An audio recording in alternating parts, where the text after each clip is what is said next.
Hello everybody, good day to you. I think this is day 3 in this Honda Accord, 2009 model. We did some front brakes on it. We've already gone ahead, changed the oil, put some spark plugs in this thing. We did half the rear brakes, and then I got around to the right rear and remembered what I forgot, and that was a grinding and helicopter sounding rear lights, rear wheel bearing. So I went ahead, stopped by the parts store, we picked up the bearing assembly, and we're gonna go ahead and pull this hub off right quick, slap a new one on there, and then we'll finish up this brake job. So stay tuned, this is gonna be a really good video. All right, let's get down here and pull this hub off. It's bolted on to the knuckle assembly. It's just 4 bolts, so we can get that from the back side. You know, one thing I've noticed, not working in retail anymore, is I don't have to adopt that turn and burn mentality. Now, what I mean by that is since I'm not in the retail environment, I no longer have to operate under the turn and burn mentality, which is, you know, get it into the shop, get something fixed, and get it out.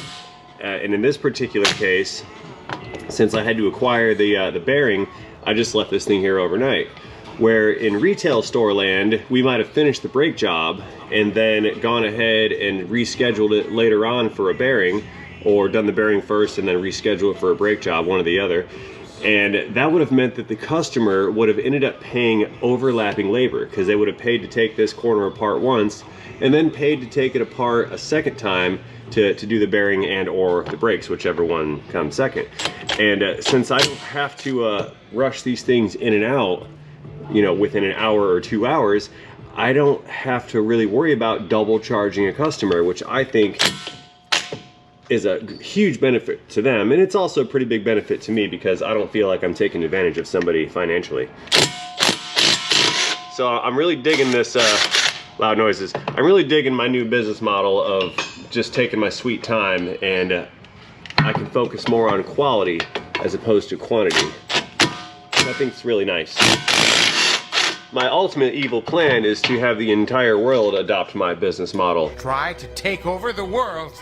And the retail stores will no longer be able to function as they are currently designed. If you consider retail automotive repair a functioning business model, because I think it's starting to fade out, and the more and more people that become aware of what's actually involved here, it's going to ultimately hurt the retail model, because people are not going to want those types of services. Anyway, ramble over. That's my 4 bolts. Let's go ahead and get our linear impact driver out and knock this bearing out of place, and then we'll get the new one slapped in, if I need a hammer, which I don't. Look at that. That was beautimous. Here, we'll put that right there next to the saw blades. Then we're gonna move the saw blades because my new bearing is right here. Precision hub. Part number 512353. It is made in China. But Precision is a fairly decent brand. I've never run into problems with them. Got a new O-ring. I think that's for on the back side right here to keep water from entering that little cavity, because there is a cap on the inside of this knuckle right here. That's to keep the elements out so we don't ruin our bearing. Hey, did you guys catch my Banks exhaust video when I put my 4-inch monster exhaust on my silvery Rado? If you didn't, check the link down in this video's description and go to that video and check out the pinned comment, because Banks Power actually ran across that video and they commented on it, which is super cool. And they're gonna hook me up with a new shiny exhaust tip, since my old one doesn't fit as per my miscalculations. So anyway, I'm excited about that. I was actually kind of shocked that Banks saw my video. I didn't even tag them in it too, which is really cool. I'm glad they were there. Thanks again, guys, for the tip. I appreciate that, no pun intended.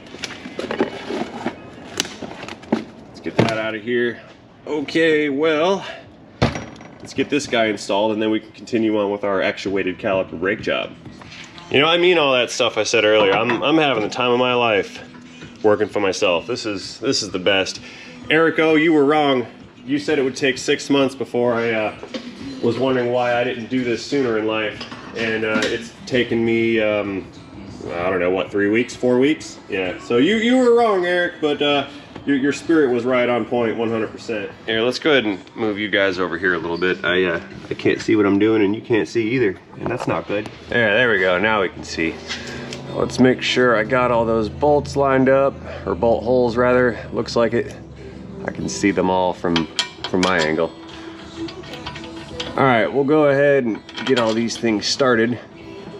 As per my normal protocol, I'm gonna thread all of the fasteners before applying torque, because any play and variation in the relationship between the bolt holes and the threads could be taken up and put out of alignment if I torque one down. For example, if this thing turns to one side and then I tighten it, the bolt may not line up with the threads on the other side.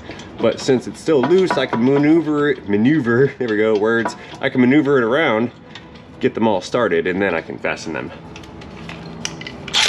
Angular clicks incoming, loud noises. Whoa, camera gravity, how about that? Hey guys, I caught you. There we go. Looks like my magnet was not magnetic enough. Let's try that again.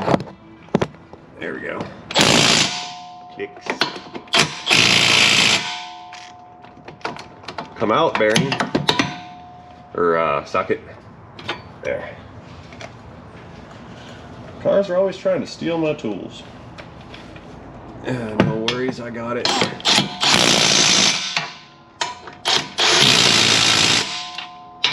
Voila. Bearing install complete. Okay, got the new rotor unboxed and unwrapped. We got to get rid of that protective oil layer, otherwise it will contaminate our pad. And it'll smoke when it heats up, and we don't want that. Let's see here. Right about, yep, perfect. Shiny. Oh man, I forgot. There we go.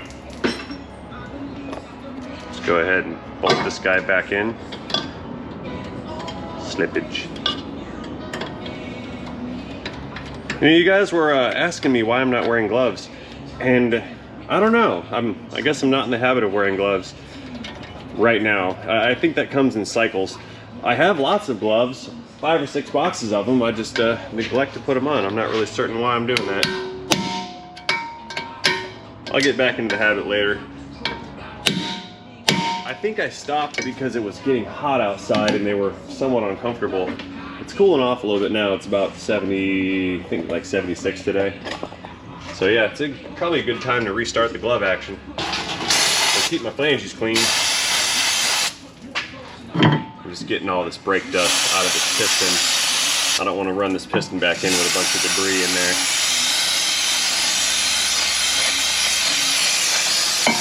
Shiny. Maximum shiny. And you guys thought I was gonna start being stingy with my brake clean. That's a big negative. Alrighty, let's start actuating our actuated caliper. You remember the tool from the last video, yeah? Ooh, it's binding again. Das ist nicht gut. No worries.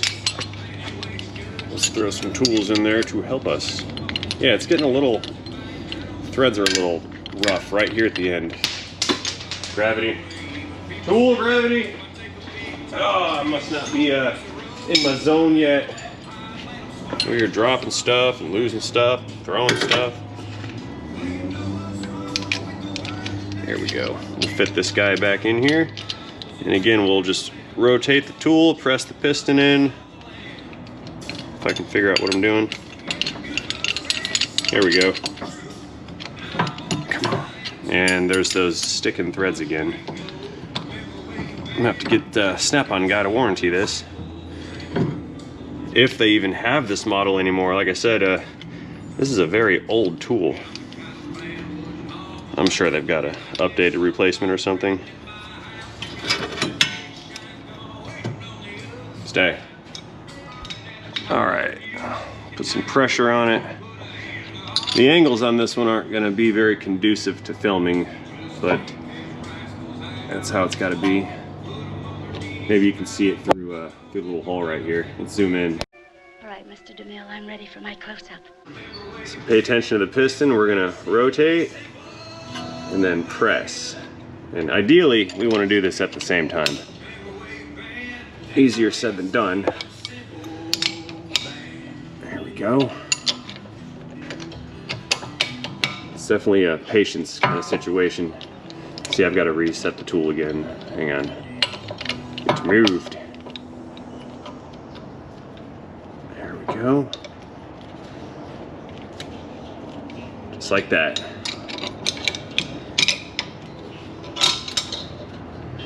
And it is in. Good. Now I just need to get those grooves lined up. See, there's this little nipple right here that has to ride in one of these grooves. A little bit more clockwise. I'm looking through the same hole you guys are, so we're sharing a view on this one. Stop it, tool. It's stuck. What have I done? There we go. A little bit more right there. I think we're good. What do you guys think? Is that vertical? You can't see. Hang on. I think that's about right. Okay, here, let's flip around and we'll go ahead and prep this bracket. It's easier off the car than on the car. So we'll pull our shims, pop those guys out. Goodbye. Goodbye. And then new shims coming in. The surface is pretty clean. Florida. We have non-rusted surfaces unless you live on the beach, boy. And even then, the beach rust isn't that bad. More like a surface dusting. It certainly is not northern rust, which I'm retired from that. No longer a fan. There we go. Let's get our pins lubed. Critical that the pins get lubed. So many people skip that. Come out. Give it a twist. Come on, you. There. Give it a little wipe down. And some purple. Yep. Spillage. Let the air out. There we go. Wipe off the dribblage. I just made that word up just now. There we go. Whoa. There we go. All right. And we'll let that air out. Press it down. Good to go. That caliper bracket is prepped. Where's my pads? Pads. They're on the bench behind me. Pads located.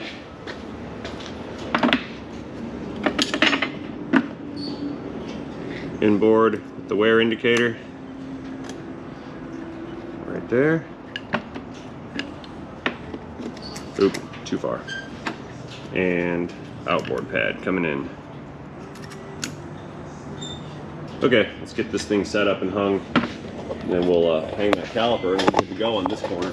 Although it has been overnight, I did not forget that little shim that fell out. Just like the driver's side. And you see I threw some grease on there so it sticks. And we'll just put that guy right back where it goes. The bottom shim is still there. Bracket coming in. Carefully, I don't want to knock the shims out again, because then I have to do it twice.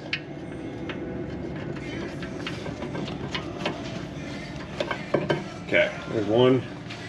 Numero dos. There we go. And I think we need Milwaukee clicks. Oh, no.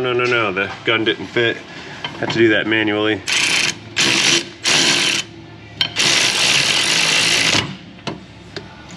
Where's that other one?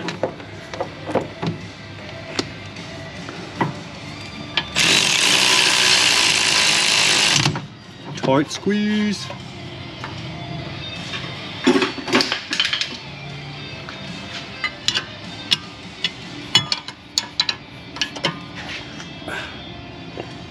There we go. Clickage number 1. Right there. Perfect. Ooh. Springs. I am rusty today. I'm forgetting everything.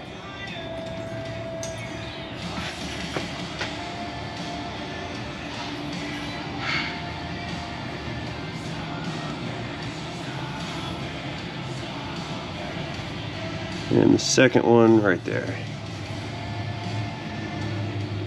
Again, I'm minding the groove on that piston so the little nipple that's on the pads fits inside of it. Very important. If one does manage to get that assembled and it's outside of that groove, eventually what can happen is the piston might actually turn and then line up, but then when you go to brake after that, the brake pedal action will have to actually expand that piston until it meets the pads, and if that were to occur, then you'll have a momentary loss in brake pedal pressure, which might be bad, depending on the situation that you're in. Milwaukee clicks. Complete. Good to go. All right, let's get out of here a little bit. So, normally I'd go ahead and sign us out right now and close this video out. However, I was going through some comments yesterday and somebody wanted to come along for the brake burnishing experience. I realize that's dangerous territory because there's probably 100 different ways that 100 different people like to burnish their brakes, and I'll bring you guys along with me on the test drive to show you my way, which I think it works. The idea being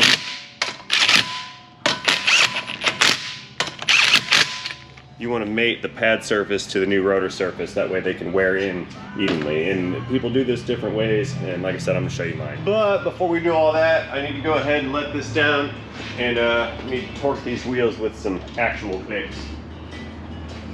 Stand by for torque wrench cam. Honda coming down. All the way down. Who doesn't love torque wrench cam? I mean, seriously. Where is that torque wrench? Ooh, that one. I choose the clicky snap-on torque wrench for this one. I don't like to use the digital wrenches for wheels. Those are highly precise calibrated instruments. Okay, let's go ahead and dial this in. We're looking for, let's see, that's about 80. We'll do 85. Initiating actual clicks now. 85 pounds.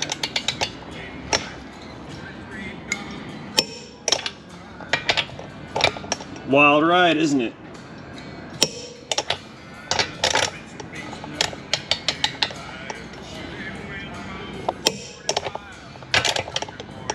There we go. Last one.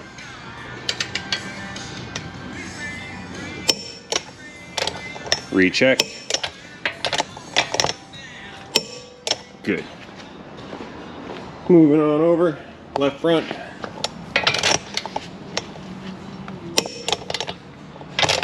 See how when I tighten these, they are not very tight at all, but I'm bringing them up to torque with the wrench. That's the concept behind the torque sticks too, the limiting sticks, is they want to get you there about 75 to 80% of the way, and then you finish off with the torque wrench. That is the proper procedure. Yes, I did skip that part. I did not use a torque stick.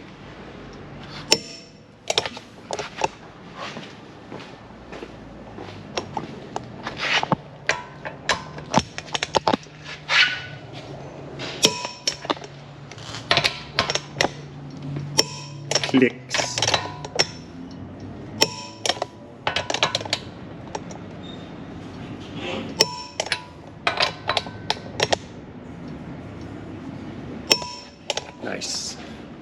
And one more, here we go. Yeah, there's more light on this side. You can see clearly now because the shadows are gone.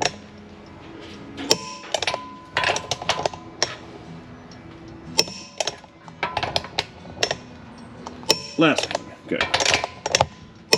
All right, let's clear the rack and hit the road. All right, let's go ahead and starting the engine. We'll get out of here and go on that brake burnishing test drive. First things first, after a brake job, we need to pump the pedal a little bit.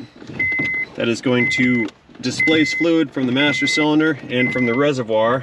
It's going to push the caliper pistons out and they're going to make contact with the pads.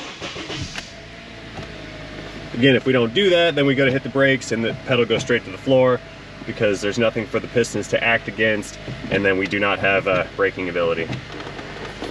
So just to give it a quick test, put it in drive, we're not going anywhere. Move her forward some, feeling good, looking good.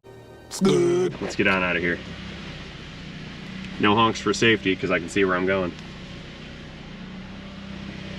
Yeah, see, that compressor's not in the way. I can get in and out. And no one stole it, it's still here. So one more recap, we did front and rear pads and rotors. We did a right rear hub bearing assembly because it had that grinding slash helicopter noise. Did a set of spark plugs. And I have wiper blades to put on this later on too. And I've got to put the cabin filter back. So I'm almost done, but I'm not quite done. Come here, gate.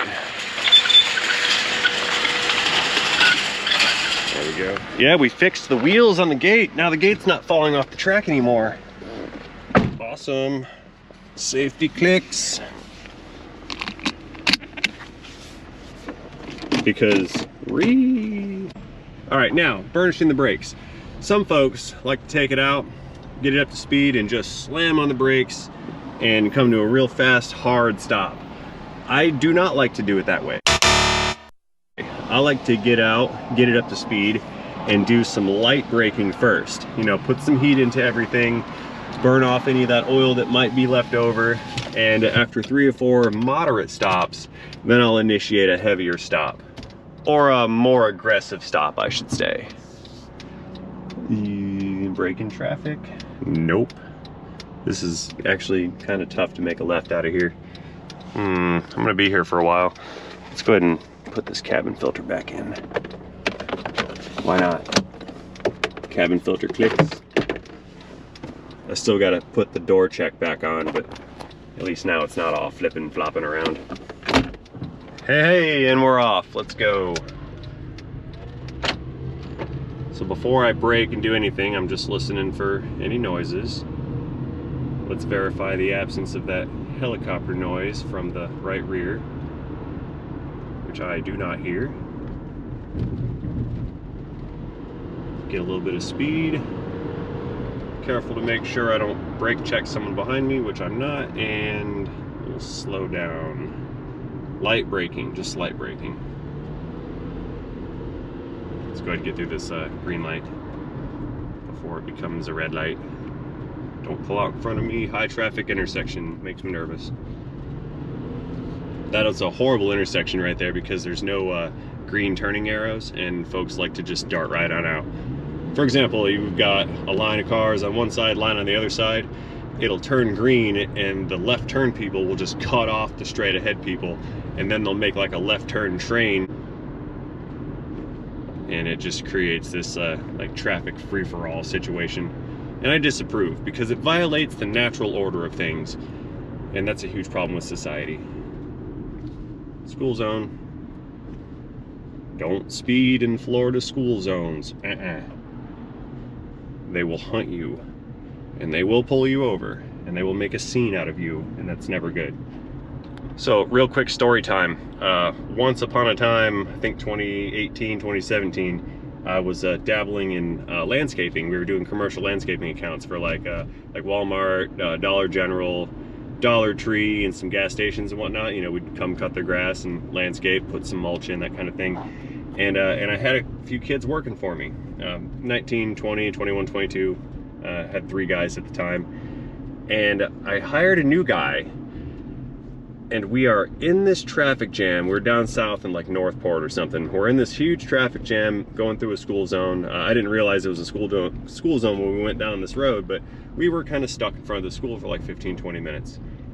The kid in the back, it was like his first or second day, he lights up a joint in the car, marijuana. Now, I'm not opposed to people smoking. They can do what they do. I kind of view it as alcohol, but the guy lit one up in the truck in a traffic jam in front of a school. There's those police right there, I see you. Lights this thing up in the school parking lot almost, and there's literally traffic cops, like the crossing guard guys, they are right in front of the truck. And I'm like, dude, what are you doing over there? And he's like, what? You know, I thought you were cool with smoking. And I was like, not while we're at work, and certainly not in the school zone. I'm like, put the thing out. So he rolls the window down and starts kind of, you know, he tried to peel the hot off of the cigarette thing that he had. The cop is like from here to that post, and he's, you know, he's doing his job. He's not looking, but I'm like, man, I know this guy can smell this.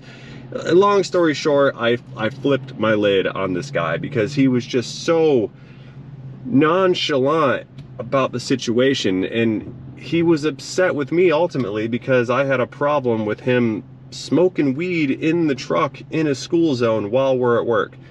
Needless to say, I fired him that day. Like, when we got back, he was done. I couldn't have it. I'm like, and I hate to encroach on people's personal habits and whatnot. I do believe we all can just do whatever we want, but this dude had no filter at all, and he honestly did not realize that he should not have been smoking pot in the car in a school zone while at work. Couldn't believe it. Blew my mind. So anyway, now that we're done with that school zone, we can get back on task. We've already got a couple light braking events in. Again, there's no traffic behind me. I can see you. So let's go ahead and do let's do one more moderate stop, and then we'll get a little bit more aggressive with it. That one didn't count because I didn't want to slow down in front of that car. Oh, look at that tree. That one fell down. It's a hurricane tree. All right, speed it up some. I know there's no cops up here because they're all back there. So we're gonna do a 50-mile-per-hour slowdown. And again, everything sounds good, it feels good, no vibration, no noises, very smooth brakes. This is why I like premium products, because they deliver performance. We'll get into a hard stop right here. There we go. Yeah, these things are fantastic. And I'll repeat said procedure. We'll just do some random light slowdowns, nothing too aggressive. Backing up, spin it around. But yeah, that's how I prefer to burnish the brakes. I like to ease into it, and then towards the end of the test drive, we'll put some heavy stops to it just to make sure it's going to perform in a panic situation, and then that's good to go. Speed it on up. We're going to do a 60-mile-per-hour hard stop. Right here, here we go. On the brakes, all the way down. Oh, see that smoke roll off the front?